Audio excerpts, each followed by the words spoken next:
Hello,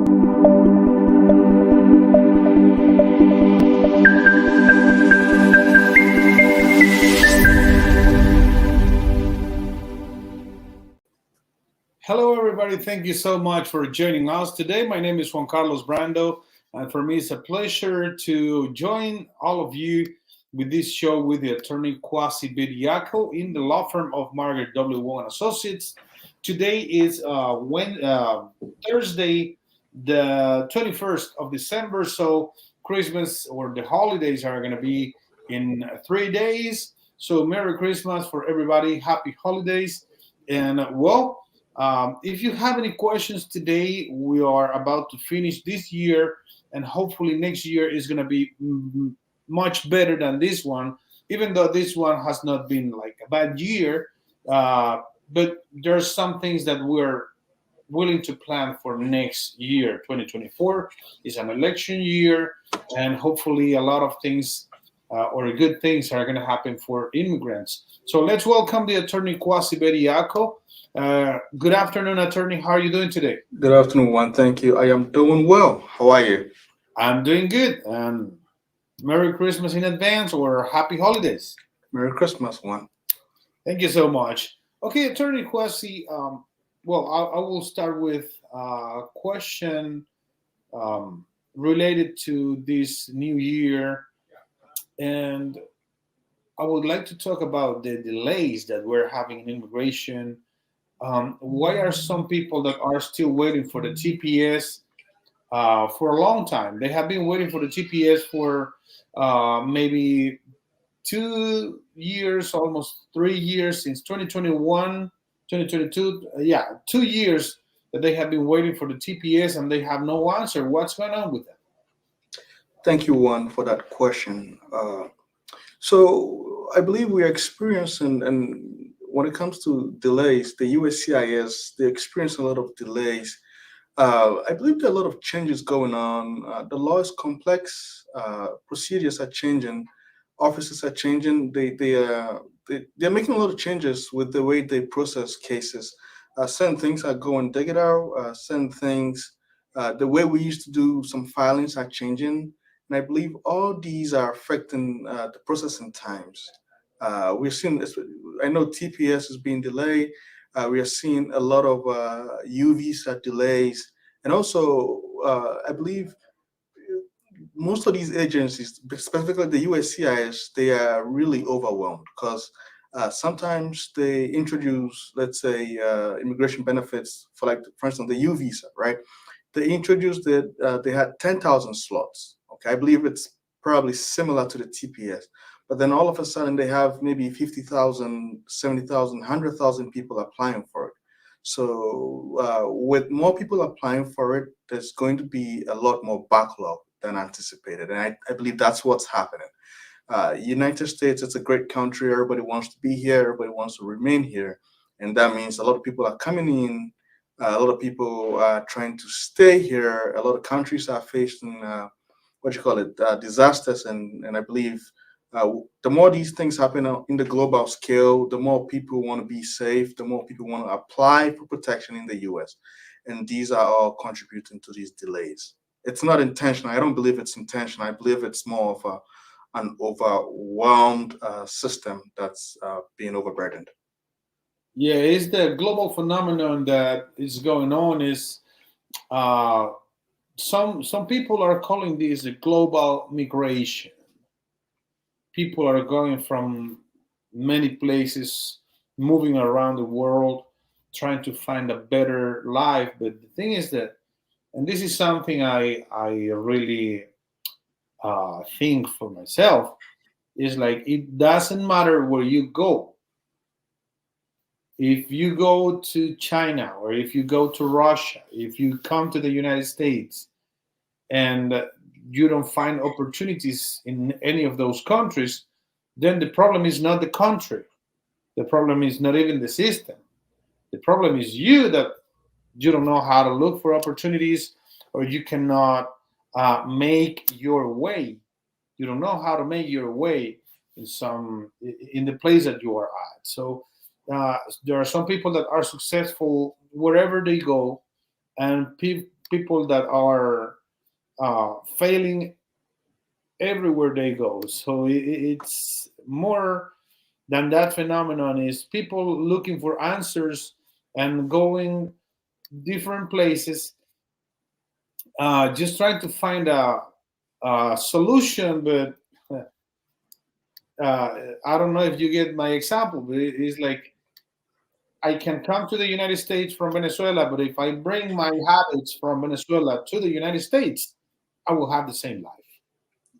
That is very true. That is very true. However, there are certain places like the U.S. that offers more opportunities to. It's easier to climb the social ladder. You know, you come here, you can get a job. You could earn wages as long as you're willing to work hard. It's a tough place. It's a place where you have to earn your living, but it does offer opportunities to people, and we see these uh, things happening. And I believe that's one of the reasons why everybody wants to come to the U.S. It's a great place. It's a good place. The opportunities are enormous, and it's very diverse also. Yeah, that's true. And thank you so much, Attorney Kwasi, for um, giving these talks to people. And hopefully, 2024 is going to be a good year for immigrants in the United States of America. Let's start with the questions today. We have this question that comes from a person from Mexico. I came from Mexico in April 23. I got sent to jail. They released me and gave me a hearing on January 14, 2024. I'm feeling Mexico. I'm fleeing Mexico due to threats to me and my family. My dad was a journalist there, and he got threats as well. My question is: the paper I have says removal proceedings. Does that mean that they will deport me on the 14th of January, or I can apply asylum? My wife is EWI, which is entered without inspection, is currently pregnant of her first baby. Do I need an attorney for this hearing? Thank you, Juan, for that question. It's so he came in April 23. That means he's still within the 1 year of asylum. To answer the question first, no, he's not going to be deported on the 14th. This is going to be a first hearing. It's going to be what we call a master calendar hearing. So basically, it's the equivalent of an arraignment in a criminal case. You know, you show up to the court. The judge will read your charges. You know, you came in without inspection, or you came in illegally, or you came in without a visa, and then you would either confirm or deny the allegations. You would concede to the charges. They'll advise you on the next step. They'll give you dates when you have to file any applications that you want to apply for. I believe in your case, you're looking to file an asylum. Make sure if you're going to file an asylum, make sure you file it before April 23, or before the date in 24 that you came to the US. So let's say if you came April 15th, 2023, you want to file it before April 15th, 2024, so that it will be within the 1 year. You would not be deported on that day. They'll give you a chance to submit applications. They'll give you a chance. They'll give you a date in court, and then the judge would hear your case and listen to you, and then they will make a decision on it before if they decide to deport you, they will. Do you need a lawyer for it? Yes, generally you do need a lawyer. The lawyer would guide you, make sure you don't make any mistakes, make sure you don't miss any benefits that you're eligible for. So it's always advisable. And when you go to the court, especially when it comes to removal proceedings, the judges would advise you to find an attorney, and they would give you time to find one. So it is always necessary that you go in with a lawyer. The lawyer knows the system. They know what you qualify for, things that you may not be aware of. So it's always advisable. So yes, do go with a lawyer, and you would not be deported on the 14th. They would probably go through the charges and give you a chance to submit any applications, give you a chance, and then they will set you up for a final hearing, which is what we call the individual hearing. Okay, thank you very much, Attorney Kwasi. And don't forget that if you have any questions today, you can ask your questions free on our Facebook Live or our YouTube. And also, you can call the phone number 216-279-3984, 216-279-3984. Let's go ahead with the next question. And it says, my work permit expires next year and I'm waiting for asylum interview. I remember something that they would extend our work permits for 5 years, but I never received anything in writing. When is the work permit expiring? So this is a very broad question. Yes, as long as you're waiting for that interview and as long as your asylum is still pending, you are eligible to extend your work permit, which is the C8 work permit category C8. Okay, for people that have applied for asylum. You're eligible to extend it. And in September 2023, they introduced a new law where you get 5 years instead of the regular 2 years that people were getting. So let's say within 90 days, sometimes you could do it a little earlier, but within 90 days of your work permit expiring, I would file a new 765 under category C8 to extend your asylum work permit. Okay, it's not automatically extended. You have to file for an extension using a form I-765.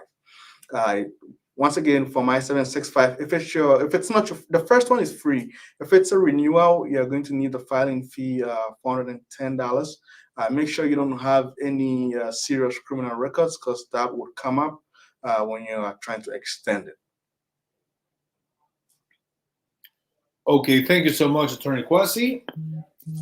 And don't forget, if you have any other question, you can call the phone number 216-279-3984, 216-279-3984. Next question is, hi, I filed the waiver 601 for my wife. She's in Pakistan. She was deported from the United States. How long will it take for the process so she can come back here? I have been waiting for her for 2 years already. Thank you for that question, Juan. So generally, waivers could take anywhere from a couple months to a couple years. 2 years doesn't seem to be extraordinary. It seems to be within processing time for most cases. Ideally, I would say wait for another 6 to 9 months, maybe a year, and if you don't hear anything, place an inquiry.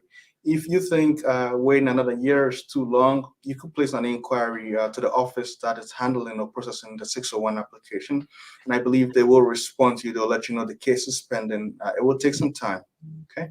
It takes some time. So 2 years, I believe, even though it's been a while, it's still within processing time. But if you cannot wait for another 6 to 9 months or a year, I would say place an online inquiry, contact that office that's processing the 601 application, and they'll give you any updates.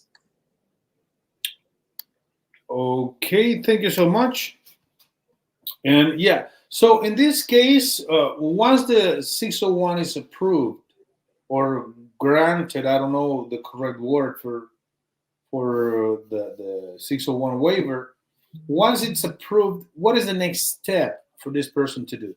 Usually, once it is approved, then they can proceed and do what we call I believe they are still in Pakistan. They could do the NVC. They can go on to the visa processing stage of the case.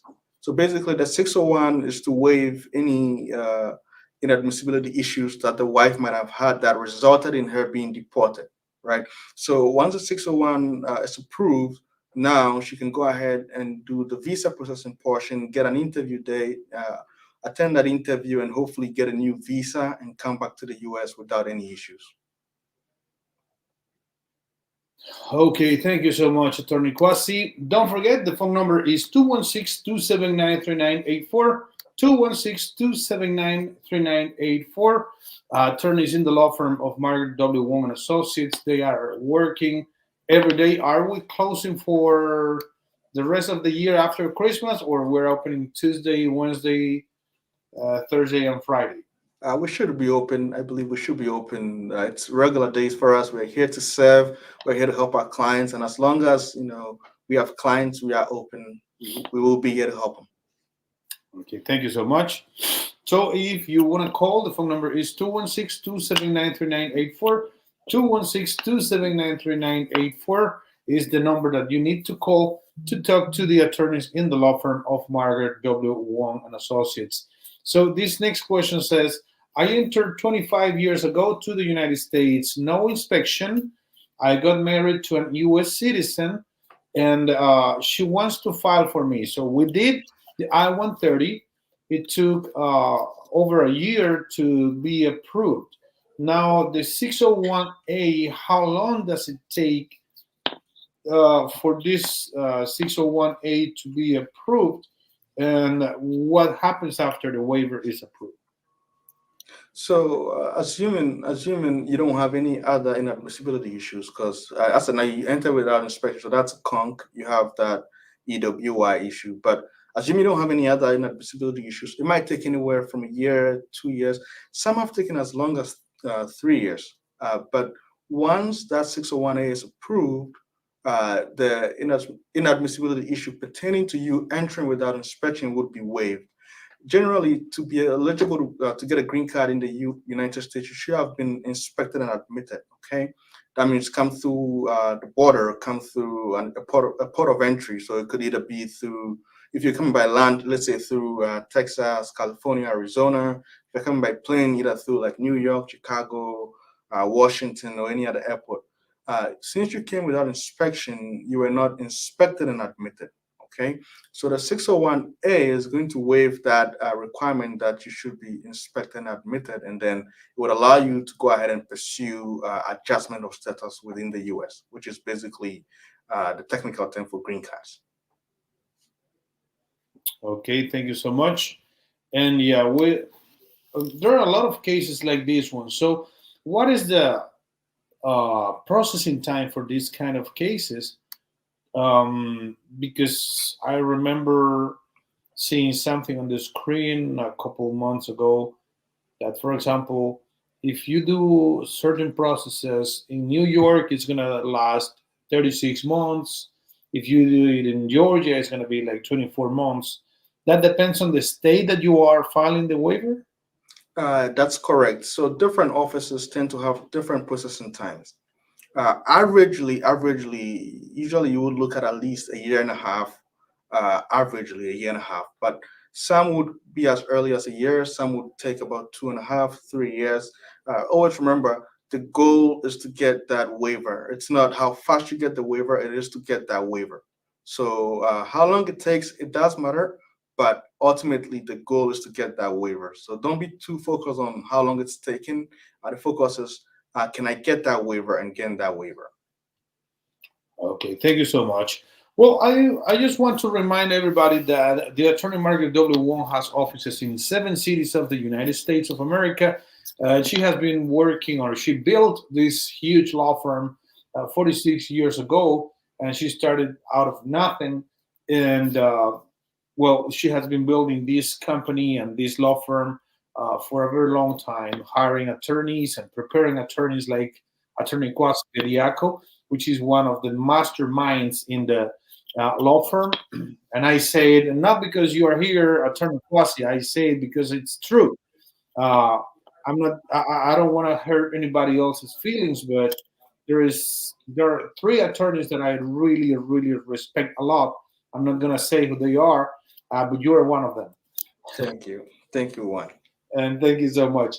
But this is something that if you want to talk to someone that is going to give you the correct advice related to immigration, you need to talk to the attorneys in the law firm of Margaret W. Wong and Associates. The phone number is 216-279-3984, 216-279-3984, and they will be able to help you with your immigration case.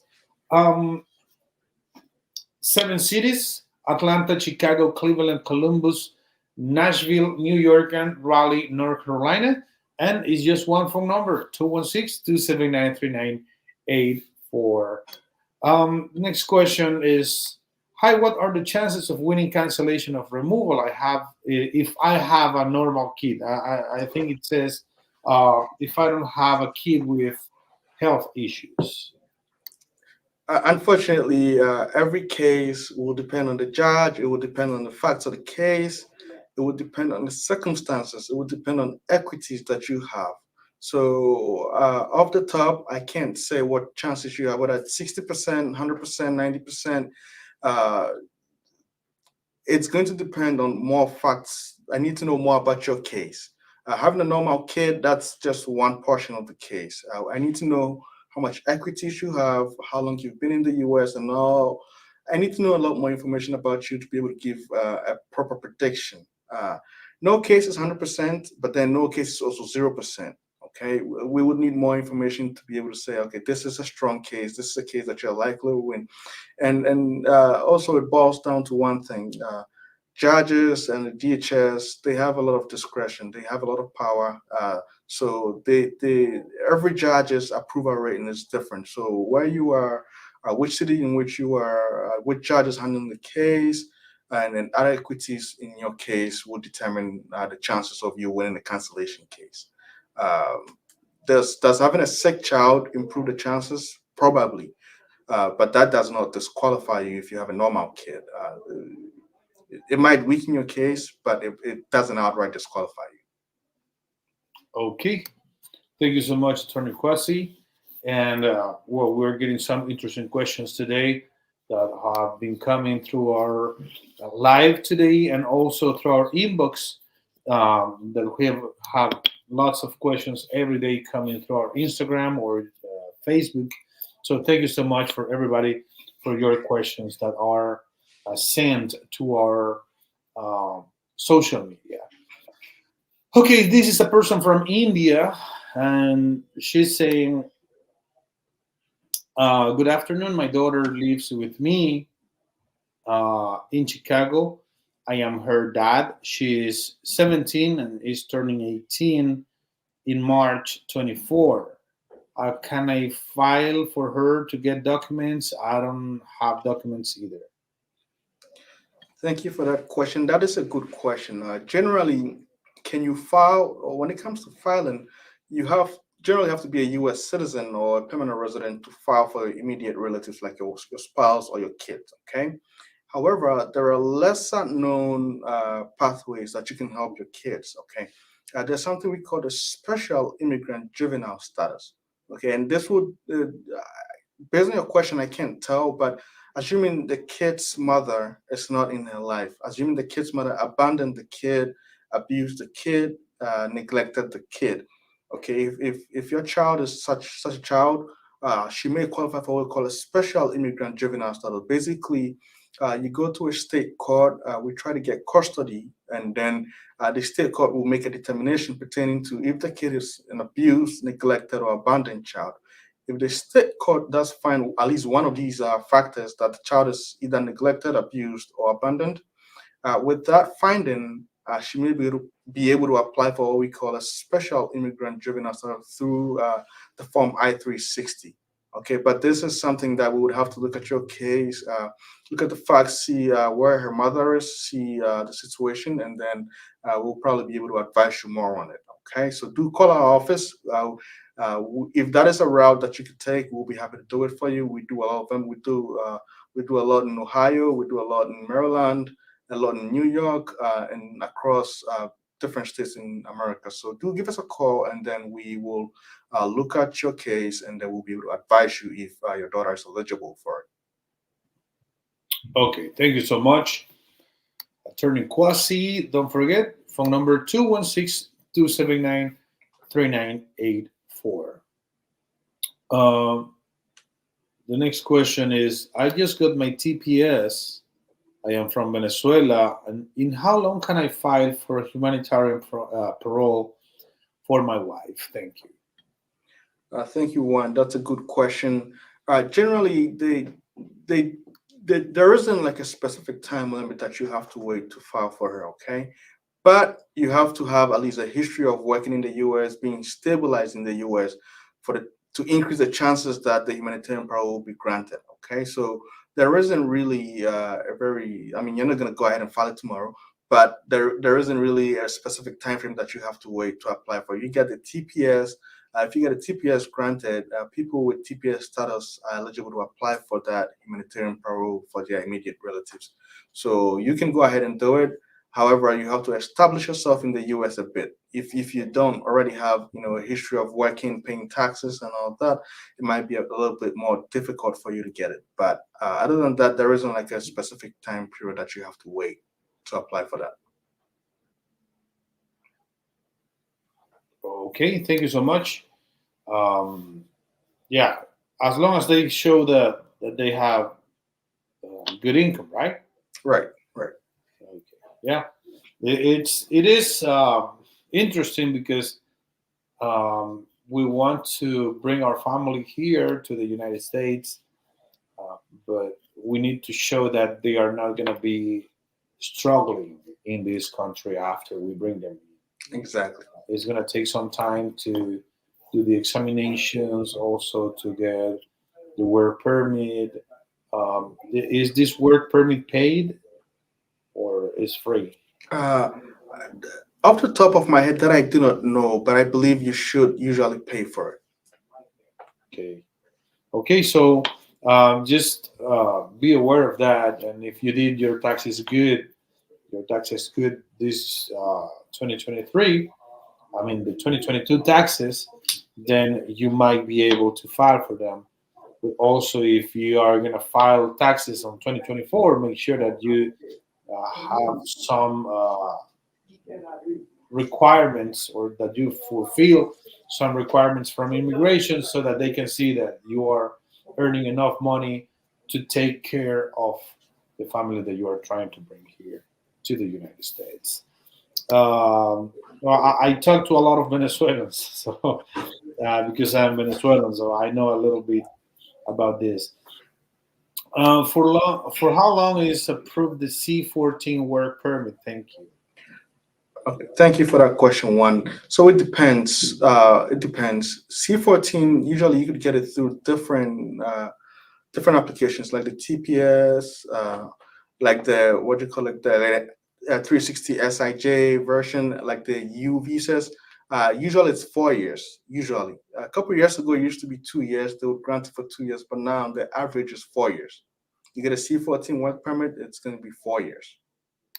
Okay, and this is something real kind of new for immigration because they started giving this work permit for since a couple years ago or 1 year ago. So, what are the requirements so that a person that is filing for U visa, what do they need to show or prove so that they can apply for the C14 work permit? So generally, you can apply for the C14 work permit at the time you apply for the U visa. Okay, so the C14 basically it's a work permit that you get based on deferred action. So let's say if you get deferred action through some other status, you can still apply for a C14 work permit besides the U visa. But based on the U visa, they would only issue the C14 if they find your case to be a bona fide case. Basically, if they find your case to be a case that is very likely to be granted. So if you submit the U visa application with a 918 supplement B, which is the police documentation. You submit it with a signed statement. You submit it with proof that you've been a victim of a crime, proof of your harm, proof of injuries. Once all these are submitted, they should likely find your case to be bona fide, and at that point, they will issue you what we call a C14 work permit. And that C14 work permit would be valid for 4 years. 4 years, you'll be able to get a social, be able to get a driver license. And I believe 4 years would be enough because by the time it would be expired, the U visa itself will probably have been granted, and you would have either an A19 or an A20 work permit by then. Okay, thank you so much, Attorney Kwasi. Don't forget, the phone number is 216-279-3984. You can call the office. They are working today and tomorrow, and then they're going back to the office on Tuesday. Um, so thank you so much for this hard work that you put every single day of this year. And we understand that we all need vacation, we all need some holidays. But yeah, this year we're working uh, Tuesday, Wednesday, Thursday, and Friday next week just to help your family with your immigration case. Last question for today. I filed TPS 2 years ago and I never got an answer. Can I file again? So I would answer this question in two parts. One, did you ever get a receipt notice? Okay. Did you ever get a receipt notice? If the answer is no, then you probably don't have any proof that you filed your case. So then in that case, you would probably try to refile. If you did get a receipt notice, okay, then that shows that the case is pending. I would go online, I would check USCIS case status. Usually every receipt notice has a number. It's a bunch of like 50 numbers on the top. It would be like an IO or an MSC or an EAC number. I'll take those numbers. I'll go onto the website, USCIS case status, and then insert those numbers. It will let you know if the case is pending. If you do that, if you have a receipt number and you do that and you see that the case is pending, you don't have to refile it. I would not refile it. However, if you put that number in, if assuming you have the receipt number, you put the number in and then you find out that your case was denied, or maybe you moved and never got any notices, so your case got denied, then you could probably refile it, okay? If you never got any receipt, hopefully when you filed it with a tracking number. I would go back and check the tracking number and see if it was delivered. Sometimes people file things and they put it in the mail thinking it's going to be delivered, but it never gets to the office.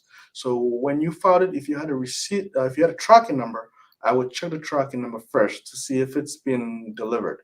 If it's been delivered and you never received anything like a receipt notice, I'll refile, but I'll probably try to follow up, contact the USCIS office and see if they have anything. If you haven't moved and you still didn't get any receipt, didn't get anything, even though tracking shows that it's been delivered, that would be very unlikely.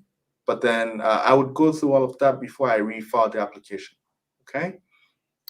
Yeah, this person says that she got a receipt from for the TPS and for the work permit, but when she tries to go online, the work permit says it's pending, but when she puts the receipt number for the TPS, it does not exist. Right.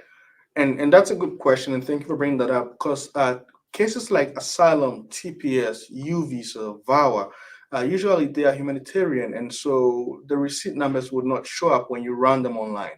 However, the work permit will show, and if the work permit shows and it shows as pending, your case is still pending. However, the TPS, it won't show because privacy reasons. Usually cases like that, people who are trying to seek protection in the U.S., so it would not show up on the website when you check it. Okay, that's interesting. Didn't know that, but thank you so much for clarifying. Okay, so thank you so much, Attorney Kwasi. Have a good holidays. Enjoy your holidays. Merry Christmas. Merry and Christmas. Hopefully see you next week or next year. Thank you, Juan, and thank you, everybody. Thank you. Thank you so much. And for everybody who has joined us today, have a happy holidays or Merry Christmas, Happy Hanukkah, whatever you celebrate, just do it. Be careful on these days. Don't do anything out of the law, and keep the phone number in your registers, in your files, 216-279-3984, 216-279-3984. Maybe this year is just to celebrate the last part of this year, but get ready for 2024 so that you can start on a good way with the immigration process with the attorney Margaret W. Wong and all of the attorneys in the law firm. Thank you so much. Have a good lunch. My name is Juan Carlos Brando, and thank you so much for having us today.